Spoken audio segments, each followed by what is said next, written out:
There's so much to cover when it comes to the resurrection, and we don't want to rush through it because we don't want to miss anything. So it may take us a couple of weeks to finish this up, but you can go ahead and be turning in your Bibles to Luke chapter 16. Rather than reiterating everything we covered last week, in summation in 30 seconds, we covered how Jesus breathed his last, how they had a 3-hour window to get him down off the cross before the Sabbath began. We covered how Joseph of Arimathea and Nicodemus tag teamed to be able to put his body into the tomb. The women, as we'll see here in just a moment, followed him to the grave to find out where the burial site was. So this is where we pick up tonight. So we begin with the million-dollar question that many people may ask, and that is, where did Jesus go? Where did he go the moment he breathed his last? Where did he go when he died? We are 3 parts. We are spirit, soul, and body. In our spirit compartment is where Holy Spirit resides. When we breathe our last, our spirit has to leave because a body cannot remain here on earth illegally. It has to inhabit a live body, okay, and for the spirit to be able to legally function on earth. So a spirit has to leave. Well, Jesus said, I commit to you my spirit. Okay? His body goes into the tomb.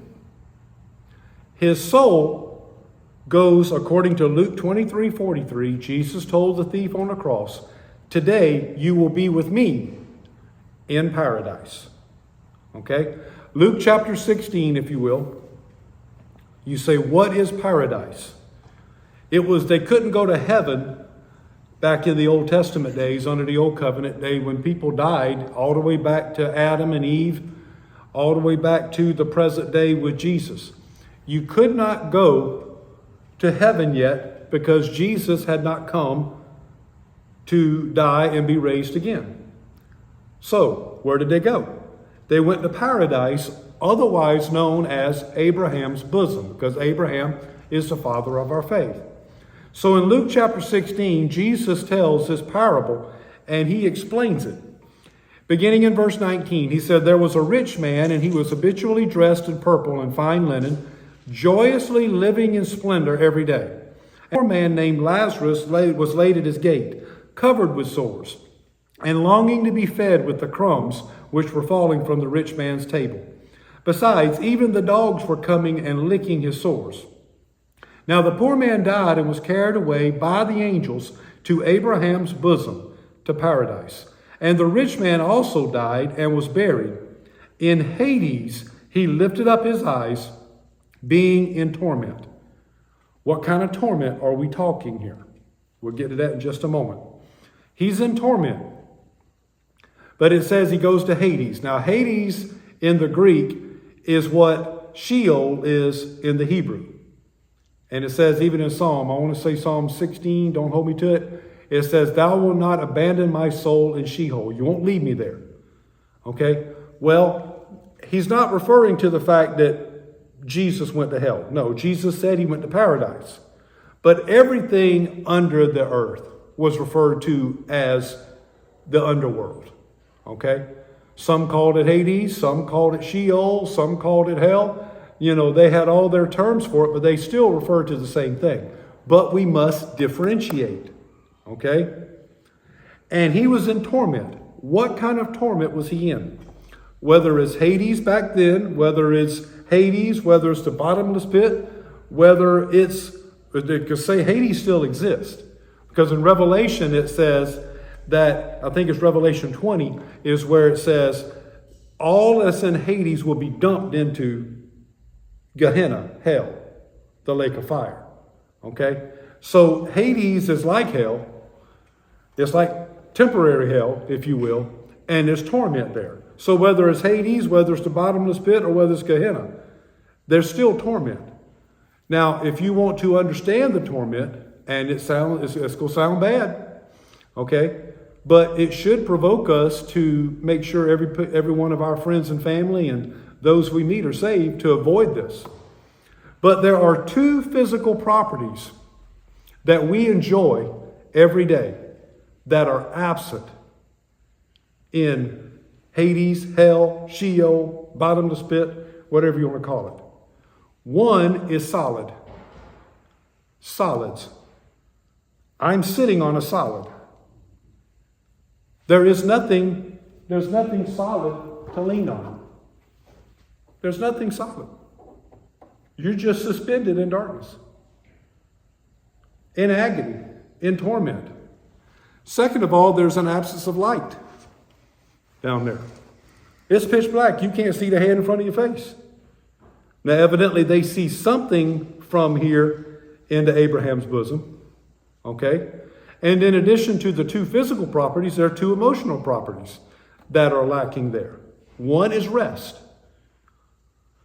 No one here is standing.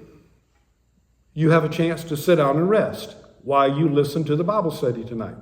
There's no place to sit down. There's no place to rest. There is no sleep. There is no break from the torment. And then next is there's a lack of hope. When a person dies that doesn't know Jesus and they go to this place, when they've been there for 1,000 years, they'll realize they're still not getting out. Okay?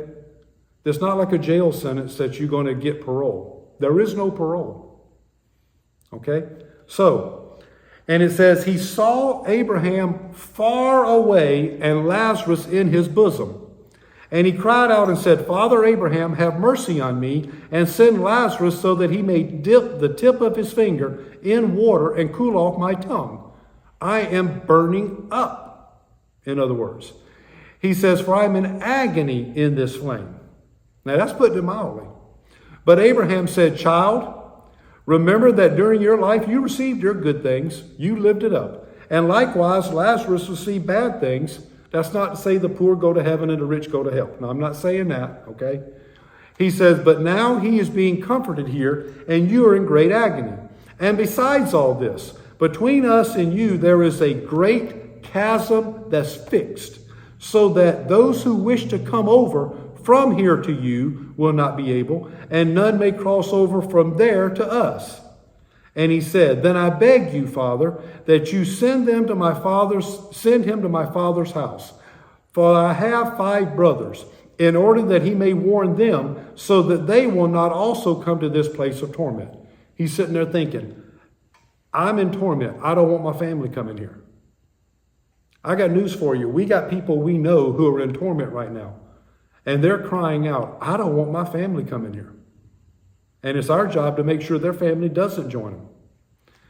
He says, but Abraham said, they have Moses and the prophets, let them hear them. But he said, no, Father Abraham, but if someone goes to them from the dead, they will repent.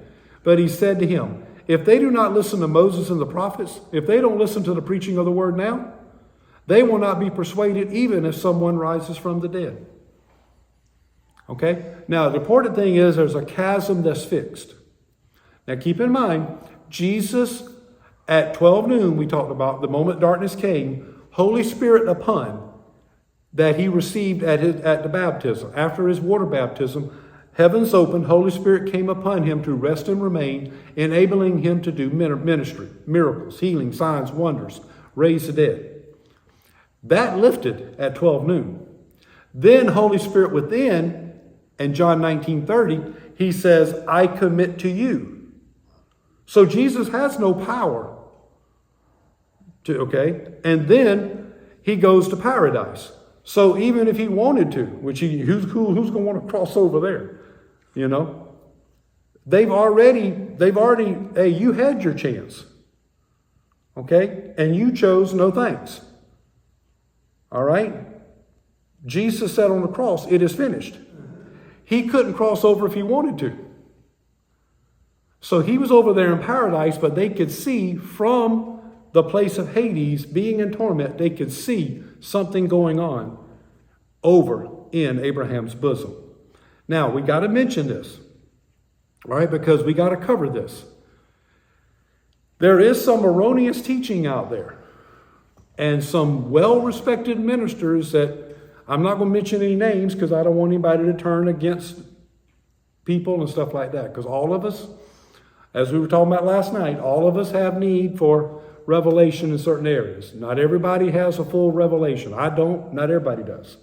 Okay? But there's some erroneous teaching out there in which even ministers will preach that Jesus, after he died on the cross, that he went to hell and he suffered in hell for 3 days. No, he did not. Jesus said in John 19:30, "It is finished," tetelestai. And we covered what that means. That means there is no more suffering after the cross, period. For anyone to say that Jesus suffered in hell or in any way, shape, or form after the cross is to say that the blood wasn't enough, that he still had more to pay. Jesus said to Telestai, "My blood is enough. It is finished." Period. There's no more after the period. Okay? So, but many have preached it, and they just don't understand. Okay? I don't know how they get that. I don't know. I really don't want to know. Okay? All right? So, what happened over there in paradise? It's a victory celebration. Jesus got the keys of death, hell, and the grave on the cross. He didn't need to jump across a chasm to go snatch them from the devil, because the devil ain't even there. It says hell is reserved for the devil and his angels. Ephesians chapter 2 says he's the prince and power of the air. Okay? That's where the devil is. He's not in hell. One day he will be. But in the meantime, he's still operating in that second heavenly realm that he stole from Adam as prince and power of the air. Ephesians 2, verse 2. So it's not like Jesus jumped across there and said, "Here, give me the keys of death. Give me the keys of the grave." No. "Give me the keys of hell." No. That's religious talk. Okay? That's just storytelling to make it sound good. We don't see it in the Word. All right? You can't substantiate that. But what we do see is in Colossians chapter 2 and verse 15, it said, "When he had," past tense, "disarmed the rulers and authorities on the cross, he made a public display of them, having triumphed over them through him." There was a party in paradise. See, even in the Old Testament days, go back to King David, for instance, the most notable king that comes to mind when we think about Old Testament saints and Old Testament kings. David goes off to battle and they win a battle. They conquer another king. Well, when they come back home, they come back in a parade, a victory parade, just like teams that win the Super Bowl or the NBA Finals or whatever, the World Series. They have a victory parade down the main street of their hometown. Okay? Well, there was a victory parade right through the town of wherever city was the victorious city. And here comes the king having conquered. Here comes David, and behind him are all the spoils. And in that procession is bound up, sometimes thrown over the horse, you may hear it, said, or just being drug along in chains, bound up, is the king that they conquered, humiliated. That's what he's talking about here. He made a parade, an open spectacle. Just like David said, we conquered these people here. Here's all the gold, all the silver, all the choicest metals, all the gemstones that we took as part of the spoil. Here it is, all of it. And here is that defeated king, totally humiliated. Well, what's happening in paradise during this less than 40-hour period, if you will, is there's a victory parade, according to Colossians 2:15. He says he made a public display over them, having triumphed over them through him. And he says to those Old Testament saints, to Adam, to Eve, to Abraham, Isaac, Jacob, to David, to all the prophets, all the Old Testament saints, he says to them, look, it's done. It's finished. Here's the good news. You can go to heaven now. You have been dreaming of this opportunity to go to heaven. Now, paradise has been a glorious place, but heaven, wait till you see it. Okay? So, hang tight. Let's celebrate for a little while. And when I am raised again on the third day, guess what? You're going with me. And it says in Matthew 27, verses 52 through 53, the tombs were opened, and many bodies of the saints who had fallen asleep were raised. And coming out of the tombs after his resurrection, they entered the holy city and appeared to many. Jesus rose from the grave. Okay? And he says, okay, guys, time out a second. I need to go see Mary Magdalene. I got to make a couple stops. Y'all can tour the place for a little while if you want. So here they are touring the city, seeing where they used to live, seeing what used to be there. Now they got a new structure there. You can just picture it, all right? 1 Corinthians chapter 15, verses 3 through 4, it says, he was raised again on the third day according to the scriptures. So technically at 3 p.m. Friday, he died. So you have 3 p.m. Friday until 6 p.m. Friday. And then from 6 p.m. Friday to 6 p.m. Saturday. And then from 6 p.m. Saturday to the wee hours of Sunday morning, it says at daybreak. It was when they go to the tomb, but he had already been raised earlier that morning when the earthquake occurred. Okay? So it's less than 40 hours. Obviously, it begins on Friday whenever the ladies go to the tomb, as we mentioned. They got that 3-hour window when Joseph of Arimathea and Nicodemus are burying him. And they observe where he's been laid. And it mentions the ladies who followed Jesus' ministry. It mentions in Matthew 27:56, Mary Magdalene, Mary, the mother of James and Joseph, and the mother of James and John. Matthew 28:1 lists Mary Magdalene and another Mary. Mark 15:47 lists Mary Magdalene and Mary, the mother of Joseph. Mark 16:1 lists Mary Magdalene, Mary, the mother of James, and Salome. Okay? And then also we see in Luke 24:10 lists Mary Magdalene, Joanna, Mary, the mother of James, plus 2 other ladies. Okay? So you see there's a bunch of women here who are gathering. Now they go back home after seeing where his body's laid. They go back home to prepare spices because it is a Sabbath and you rest on the Sabbath. And then they will come back on first thing on Sunday morning. Now it mentions in John chapter 19 and verse 31. We got to address another erroneous thought here. Okay? Because just in case you hear about this. All right, while we're at it, we may as well go ahead and touch on it. This is what Bible study is for. In John 19:31, it mentions that they go back to prepare the spices because the next day is the Sabbath. And John's gospel only mentions that it's a high Sabbath.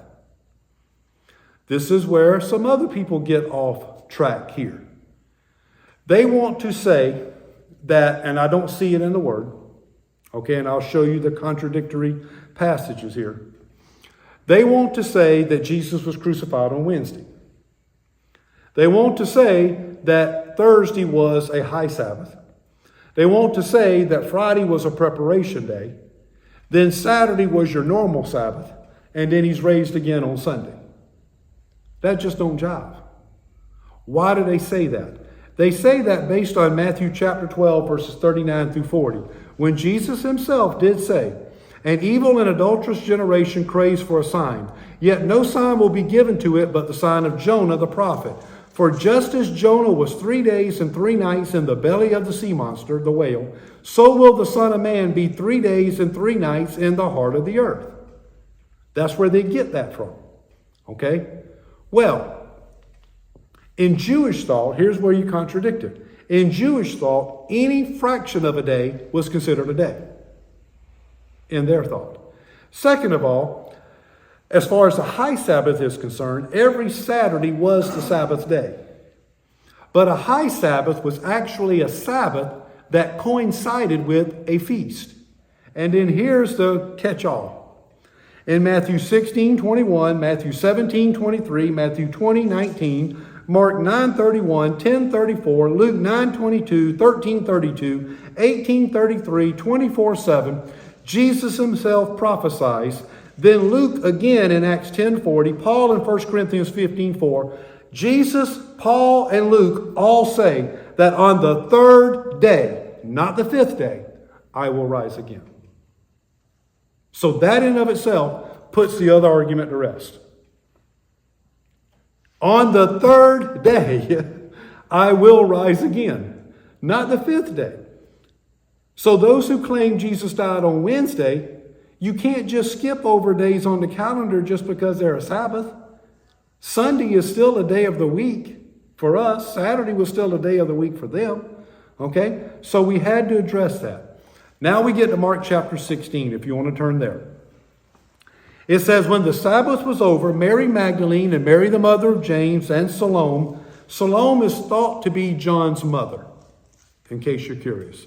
Many theologians believe and substantiate that Salome was John's mother, all right, and Mary's sister, which would make the wedding at Cana John's wedding, which would explain why two sisters, Mary would be there helping her sister out and really concerned about her sister and her family being embarrassed about running out of wine. Okay? All right, but that's not in the Word. That's, again, that's Jewish thought. That's church history. That's theologians, seeing this stuff in church history and feel it can be substantiated. It says they bought spices so that they might come and anoint him. Very early on the first day of the week, they came to the tomb when the sun had risen. It's my understanding sunrise was around 5 a.m. in that neck of the woods, because the workday started at 6, and it had to be daylight for them to start the workday. You had to be able to see what you're doing in the field.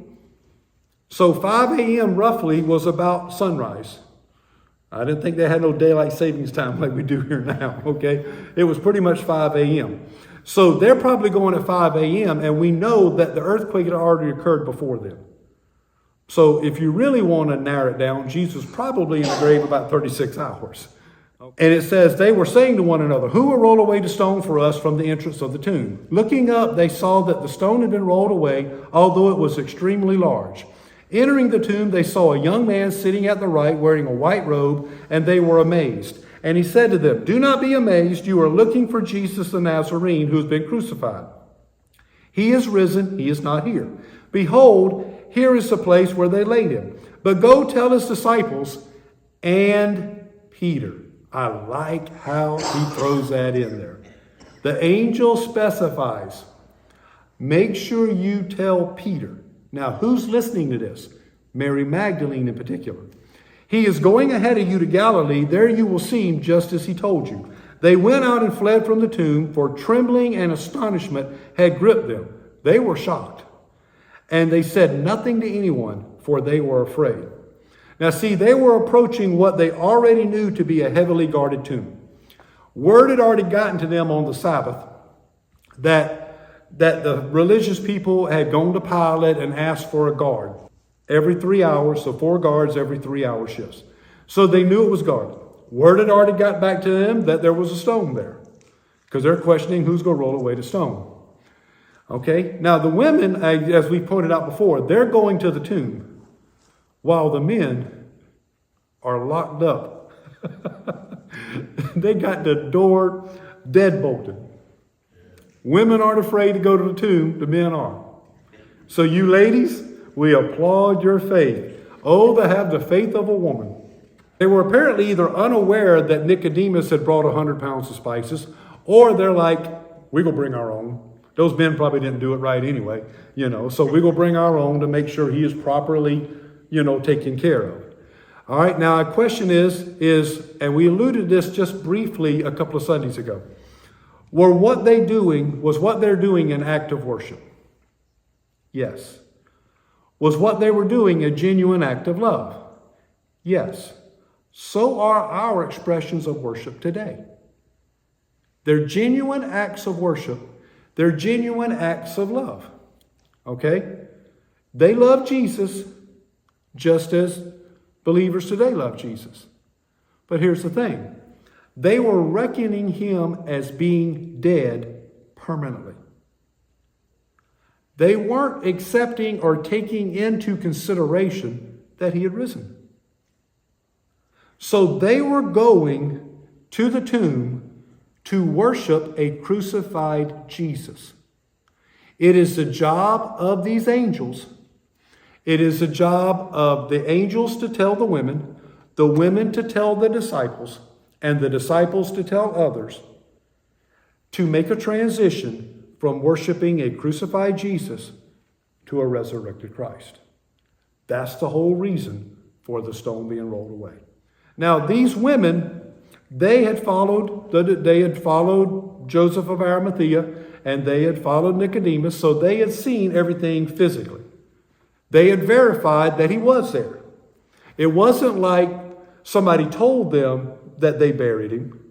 They had seen for their own two eyes. Now with their own two eyes, they see nobody. Okay? All right? So therefore, that's why they're shocked and they're astonished. Now we go to Matthew chapter 28, verses 1 through 7.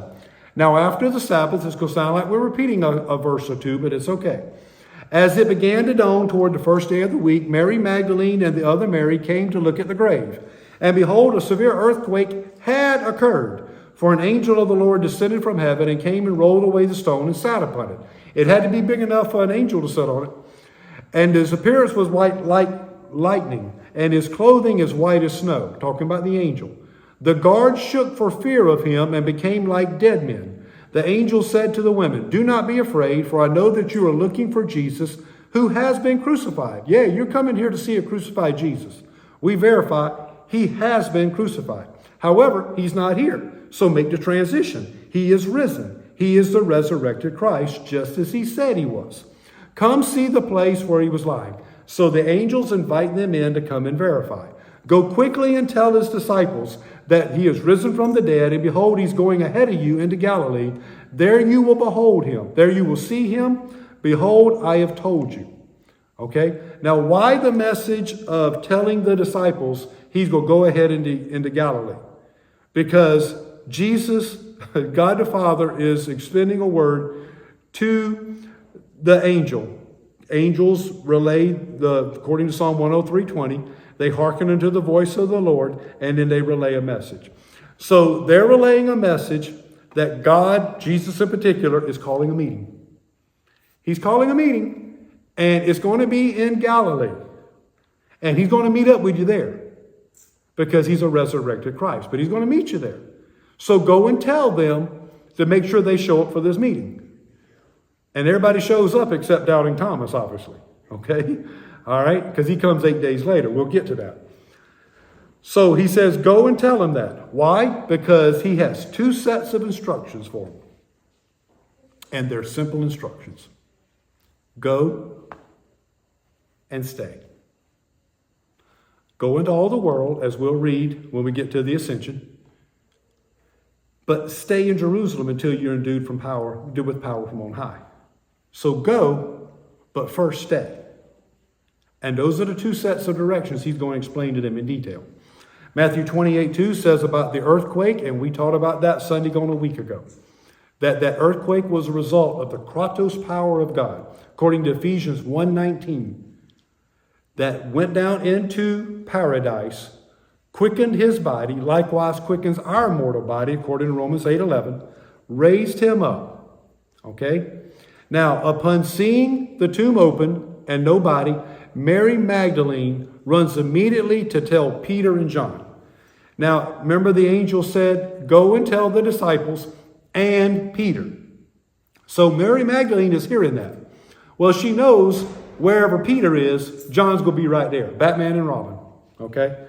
They're pairs. Where you see one, you go see the other. All right? They're the dynamic duo. So that's why she goes to see Peter and John. But in John 20, verse 2, she is not reporting a resurrection. She hasn't made the transition yet. She's reporting a grave robbery.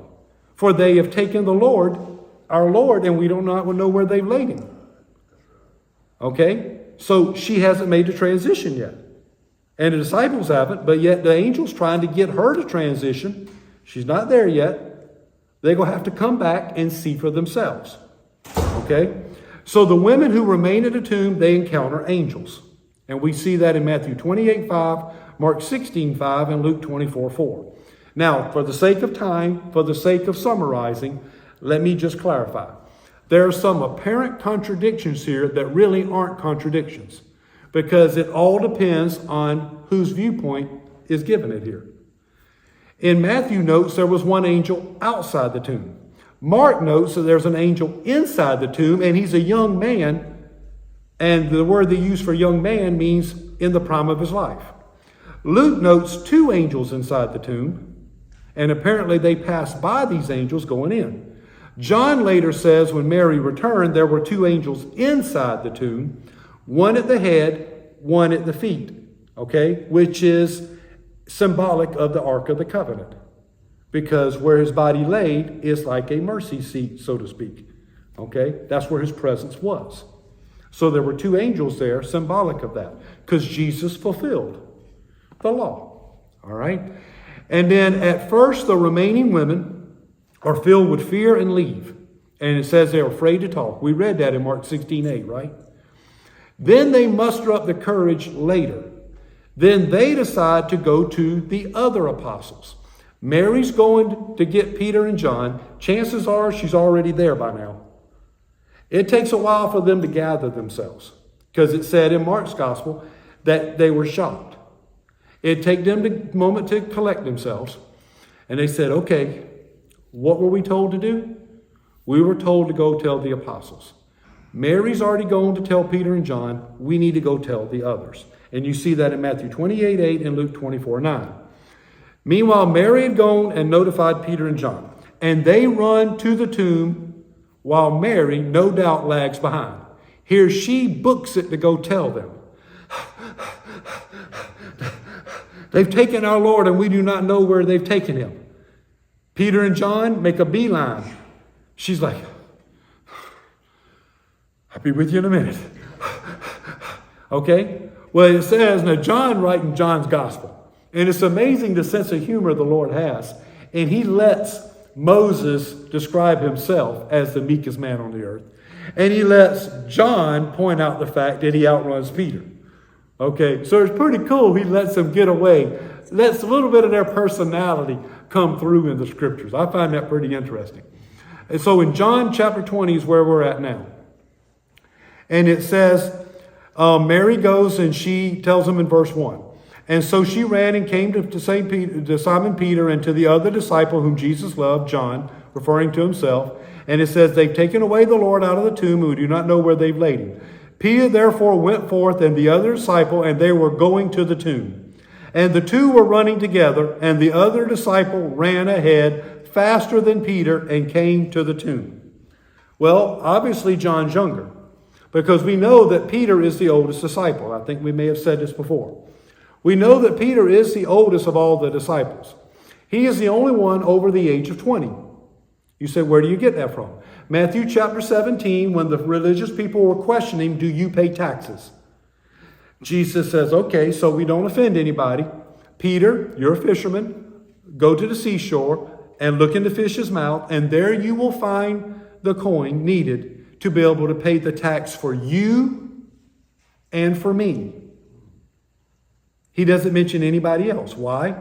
Because they were under the age of 20. Peter and Jesus are the only ones over the age of 20 who are subject to being taxed. Okay? So we know how much older he is than John. I don't know. We don't know for sure.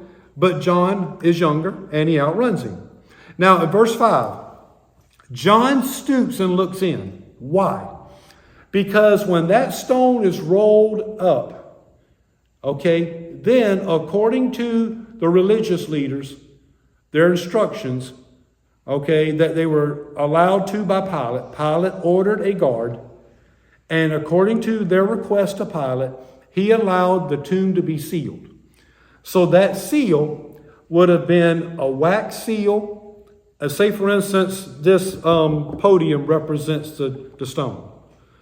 Around here is the rest of the rock.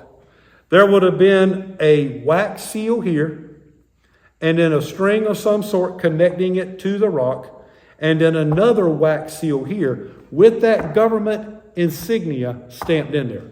You break that seal, you're subject to death because you are breaking Roman law. You don't break a Roman seal. It's not like yellow police tape that somebody will just take and, go underneath it. Back then, you were playing with your life if you crossed an area sealed by a Roman government seal. So John, being the little tenderfoot, okay, he's sitting there thinking, This seal has been broken. The stone is rolled away. If I'm the first one in there, now I know they didn't do fingerprint back then, but just play along with me. If they find my fingerprint, so they find me in there, I'm the one who's going to get accused of breaking that seal. So John, being the little tenderfoot, says, okay, I'm just going to stand outside and peek in. Well, when you peek in, even if you look online now and you see what is believed to be the burial site of Jesus, he ain't going to see much.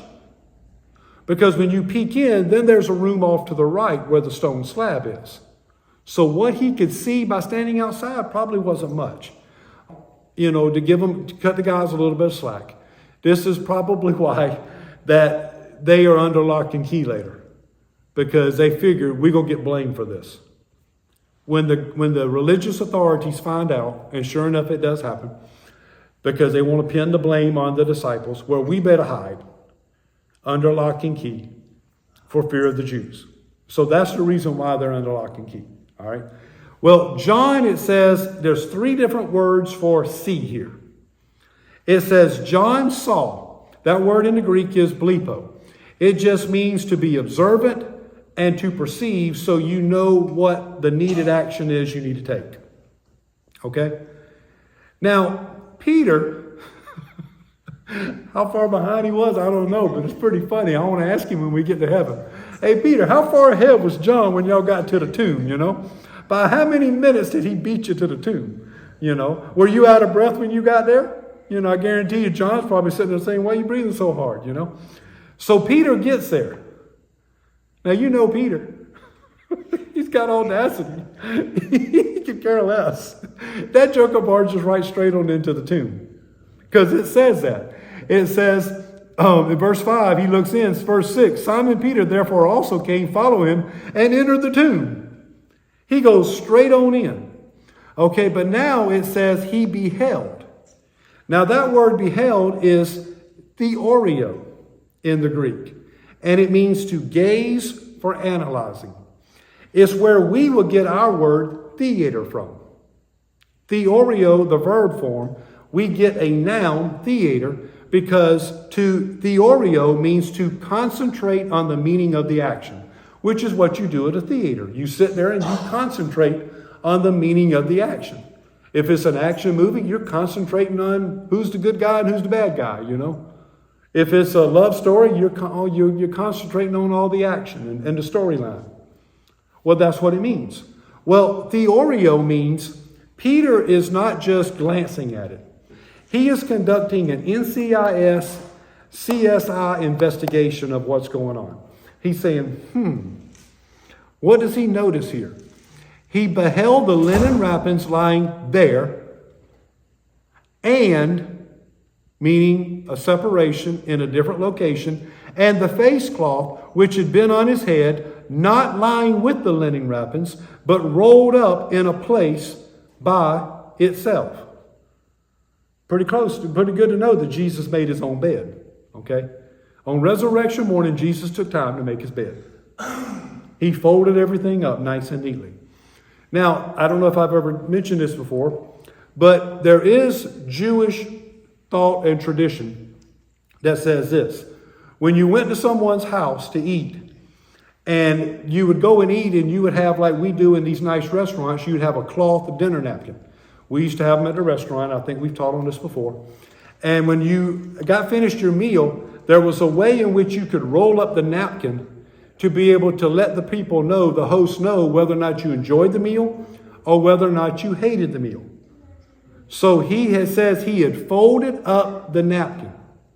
Jesus let them know that just as someone could fold a napkin in a certain way and said, hey, I did not like the taste of that meal and I never want to eat it again.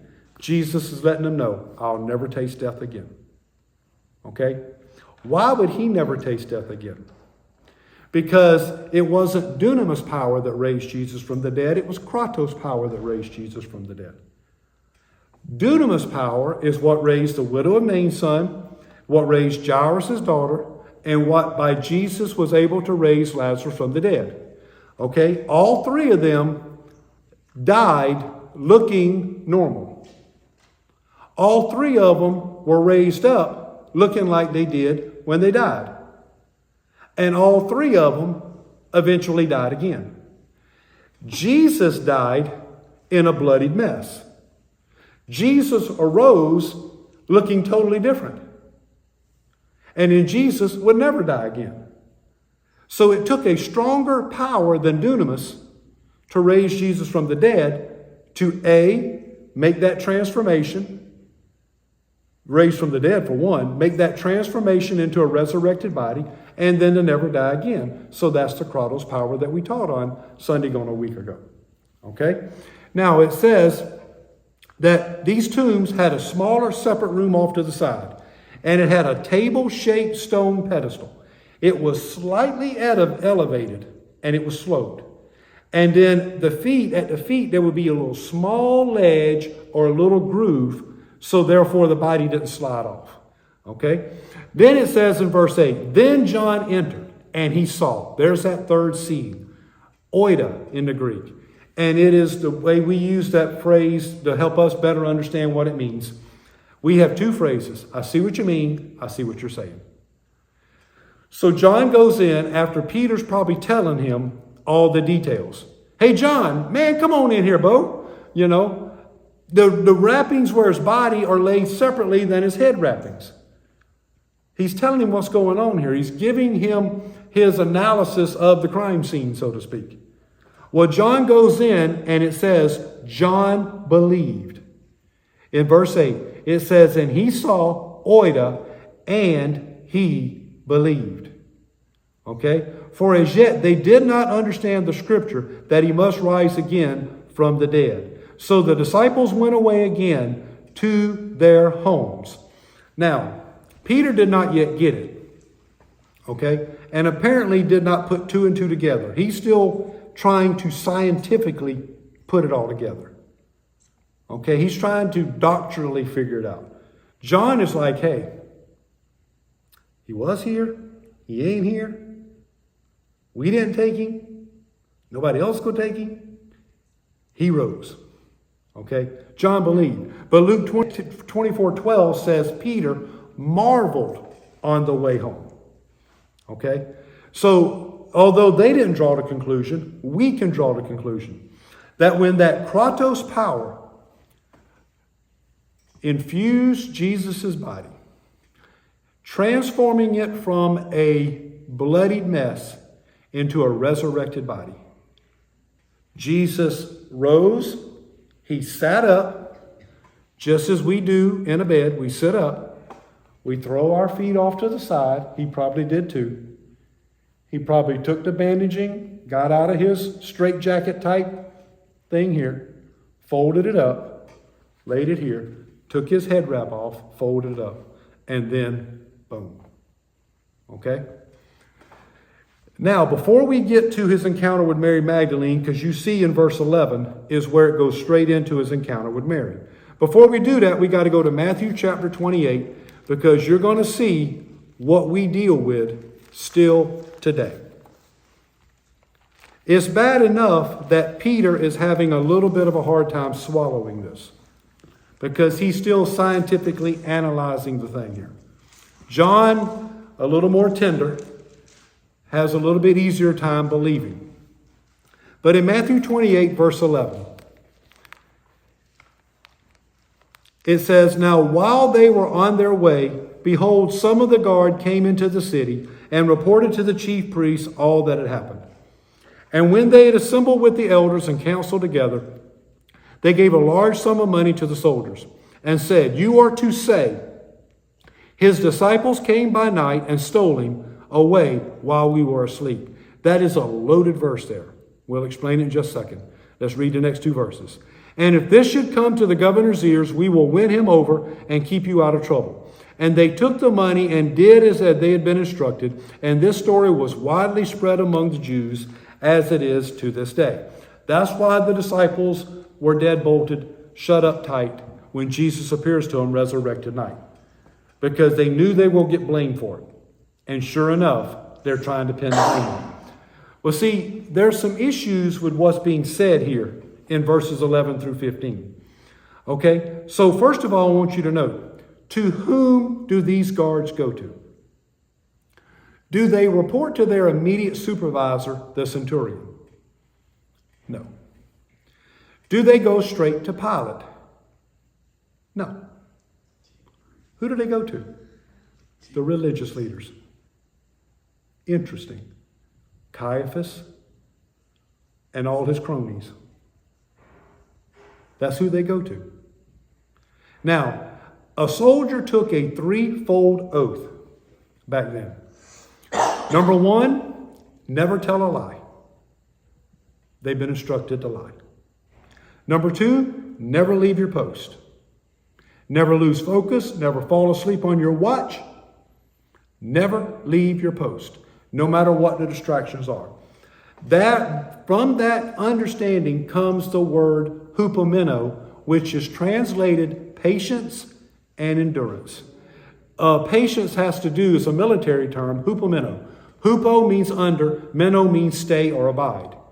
So it means you man your post, you defend your territory, no matter what comes by to distract you, no matter what comes that circumstances may come up, no matter what emergency comes up, you do not leave your post. That's what you just do not leave your post. Period. Okay? And then we interpret that is that when we've been placed in a position, and we as ministers or whoever it is, whether it's church leaders, you've been placed in a position. Maybe you in your workplace, you're placed in a position and you feel like somebody's coming for your job. Don't worry. You just exercise patience. Okay? You maintain your position. You defend your position. You defend your position to the best of the ability, knowing good and well that this position, this principle, anything that you're dealing with, this promise that's under assault, it rightfully belongs to you. This is my spot. God put me here and I'm going to defend it to the bitter end. That was the job of a soldier. So they're going to break that. And number three, I like the old, I think is what Bill Belichick used this phrase, you have one job. Okay? Never lose your prisoner. So they're going to report, and they're going to end up lying because they fabricate a lie that the disciples came and stole him while we were asleep. They didn't go to sleep, and the disciples didn't come and steal him. So that's a lie. They're going to say that they left their post because they fell asleep. So you're not standing on guard when you're unless you go sleep standing up. Okay? All right. And then thirdly, you lost your prisoner. So they report to the chief priest, namely Caiaphas, and they're paid a large sum of money. Now, this violated all three parts of the soldier's oath, if you will. It's punishable by death.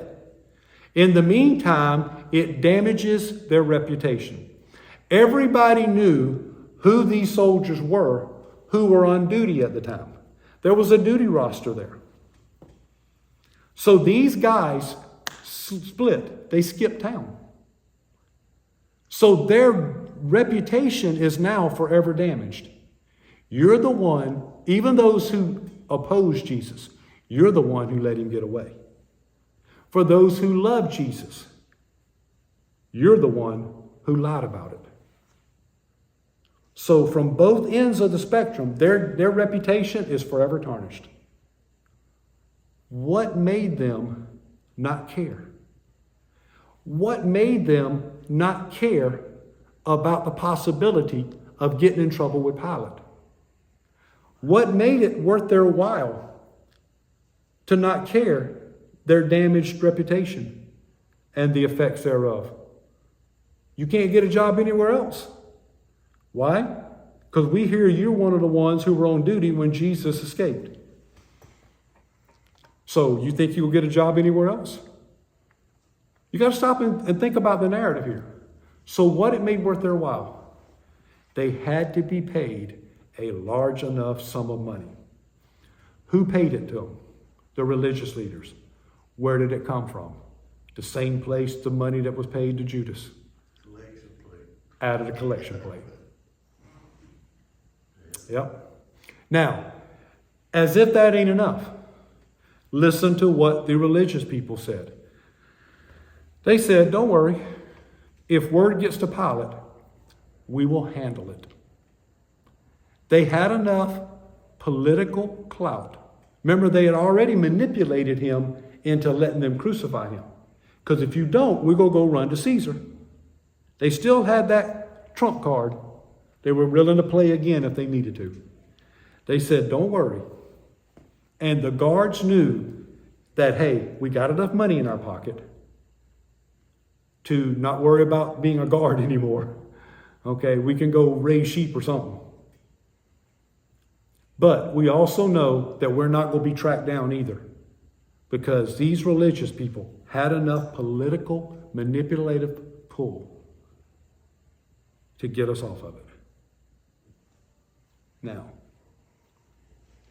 you can tell me that don't happen in a church today. I'm telling you, it still does. These soldiers, on top of that, were the ones who stood in awe as they beheld Jesus on the cross. These are the ones who had encountered resurrection power, knocking them flat on their behinds. Only they knew the truth of what happened. The stone was rolled away, and yet they chose to believe a lie. They chose to follow religious instructions.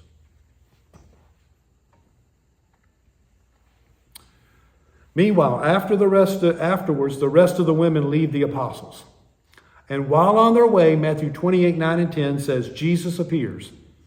But this is definitely after he first appears to Mary Magdalene. And in John chapter 20, verses 11 through 18, we have Jesus' appearance to Mary Magdalene. We do not have time to get into it tonight, because as a prelude to next week, we could spend a whole sermon, and I'm not going to say we're going to spend a whole hour next week on it, but a whole message, like a Sunday message easily, could be preached. An Easter message could easily be preached on John chapter 20, verses 11 through 18. And the other scriptures that play into this. Okay? Because as a prelude to next week, let me say this to you. Why does Jesus say to Mary, when she sees him and she finally recognizes him, she wants to hug him? And why does he say, don't touch me? Okay? You see it in the scriptures. Because I have not yet risen to the Father. But later that evening, when he sees the disciples, he will say, touch me. Why the differentiation? It isn't because she's a woman. It isn't because he's there the men. It isn't because she had 7 devils cast out of her. And it isn't because they were his disciples. There's a reason for that. And this, to me, is the crux of the resurrection story as it relates to us. And we don't have time to get into it tonight, so we will have to cover it next week. Okay? But I will say this. Who was the first one to behold Jesus when he was born as a baby? His mother, Mary. Who is the first to behold Jesus as the firstborn from the dead? Mary Magdalene. Mary, his mother, beheld him as an infant. She was pure as the snow. Mary Magdalene had a storied past. He had to cast 7 devils out of her. That means she was doing good for a while, she had a relapse. She was doing good for a while, she had a relapse. 7 times he had to cast the devil out of her. So why does he appear to her? Grace. He is bringing forth the dispensation of grace. We could preach a whole message on Mary and this encounter, and we could preach easily a whole message on the road to Emmaus. And we have yet to cover that. And there's so much in there that we can draw from. So we'll stop there for tonight, and we'll pick up there next week. Does anybody have any questions or any further comments about anything we discussed tonight? You see the boldness of the women? The women aren't thinking along those lines. Well, for one thing, women wouldn't be crucified anyway, okay? Men would. So they had a little bit of understanding in that regard too, all right? So they still had the boldness to go to the tomb, and they had the boldness to go inside the tomb. Was it they linen, bloody, or whatever? Well, that's a good question, and I meditated on that after you mentioned that. Well, you got to think. They had 100 pounds of spices. A lot of that blood was already dried. You're out in the sun, okay, during the day. But what is still wet, they were obviously able to clean him up, just like a mortician would. And you got 100 pounds of myrrh and spices. So that probably, just like baby powder, you know, so to speak, that probably dried him up enough. So those nice, beautiful, and these linen cloths were expensive.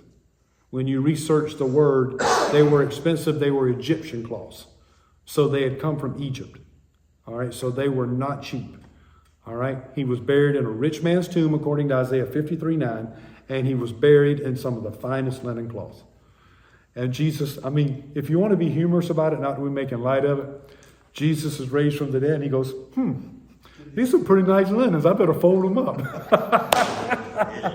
Did you have a question? Yeah. Well, buried to them, a lot of them were buried in rock, in caves. You know, so buried to them doesn't necessarily mean under the ground. Yeah. Oh, was it underground?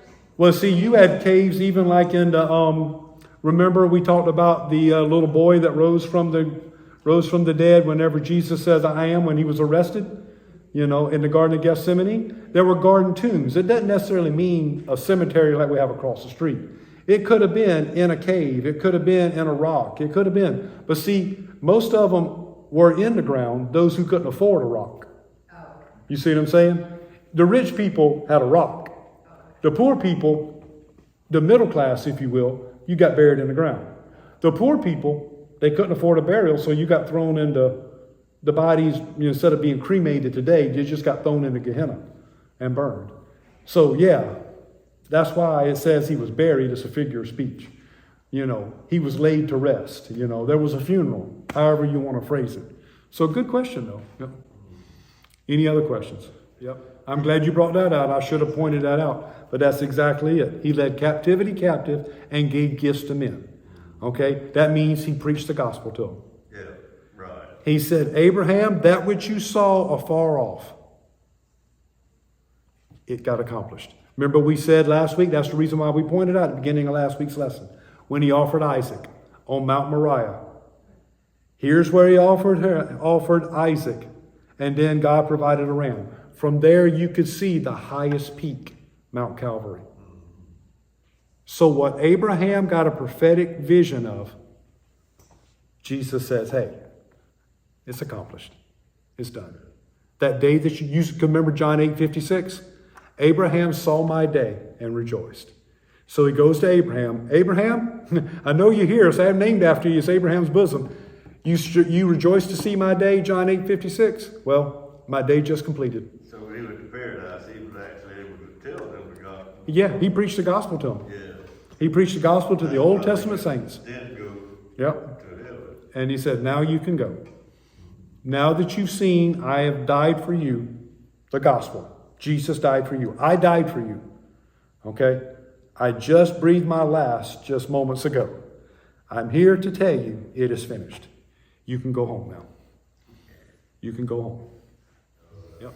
And to me, as a preacher, here's the most gut-wrenching reality that I face is as I preach from a pulpit and I look out in the congregation, is to start reality that there are people sitting in a pew with a false sense of eternal security. They think they're saved and they're not. And therefore, when they die, they'll tell their family, I'm ready to go be with Jesus. At their funeral, oh, they're with Jesus. Little they realize they got that stark reality. I never made him my Lord.